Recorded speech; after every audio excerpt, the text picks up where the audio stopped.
사람들이 부동산에 대해서 주식이나 이런 금융 상품들 이런 거에 비해서는 안전자산이라는 표현을 많이들 하세요. 특히 주택 같은 부분은 더 그렇죠. 주거를 하시면서 보유하고 계시면 그 물가 상승률이나 인플레이션이나 이런 부분이 반영돼서 가격이 오르는 그런 효과를 몇십 년 동안 저희는 경험하고 살았습니다. 자연스럽게 투자 개념이 되신 거죠. 그래서 자산 증식의 그 수단으로 많이들 활용하셨는데, 과거 부동산이 가지고 있던 특성들이 좀 있다라고 하면 경제가 발전하고 또 서울이나 이런 수도권 이 계속 개발이라는 게 되면서 집가 상승이 계속 됐던 부분이 있죠. 왜냐하면 그 자본주의 사회니까 경제 성장률이라는 걸 저희들이 매년 보잖아요. 정체돼 있으면 결국에는 그 성장률이 제로다라고 하는 거는 실질적으로 보면 성장률이 마이너스인 거잖아요. 가치는 떨어지고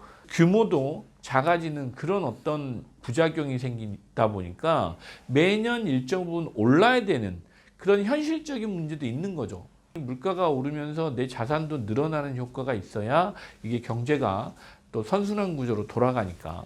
그런데 지금까지는 여러분들이 그 부동산 자산을 갖고 계실 때 일반적으로 우리가 이제 소득이라고 표현할게요. 예를 들면 직장 생활을 하셔서 뭐 급여가 오르는 수준보다는 훨씬 빨리 부동산 자산 가격이 올라서 1억을 투자해서 대출 받아가지고 그래서 5억짜리 집을 사셨다 그러면 그게 6억이 되면 수익률이 100%가 되는 겁니다. 거기에 이제 주거 비용은 뭐 재산세를 내신 거라고 생각하고 그런 어떤 투자의 개념이 큰 어떤 안전자산이었어요. 그러나 이제부터는 시대가 조금 바뀌었다는 부분을 누차 말씀드리고 있어요. 예전처럼 우리나라 경제 성장률이 1년에 5% 이상, 많게는 뭐 10%까지 매년 성장하던 이런 나라가 아니고 이제는 2%를 넘기도 이제는 버거운 그런 나라가 됐어요. 물론 선진국이라는 거죠.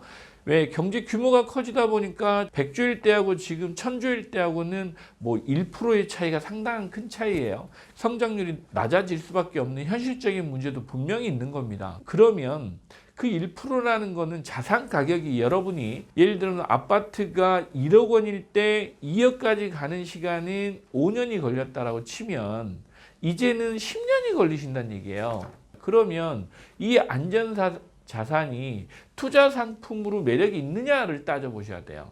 이제는 실제로 여러분들이 부동산을 계속 해왔기 때문에 내가 익숙하고 알고 있다라고 생각하시기 때문에 계속 부동산 투자를 하시게 되는 분들이 의외로 많은데, 현실적으로 보면 거기에서 큰 수익을 못 내시는, 자산이 많이 늘어나지 않는 부분도 분명히 있다라는 거를 이제는 여러분들이 좀 생각을 좀 하시고, 이제부터는 선진국들이 부동산 투자를 어떻게 하는지를 좀 알아보시는 그런 시기가 됐어요. 레버리지를 쓰신다든가 뭐 상업용 부동산 쪽도 수익형 부동산이 아닌 시세차익형 부동산을 찾아내셔야 되는 겁니다.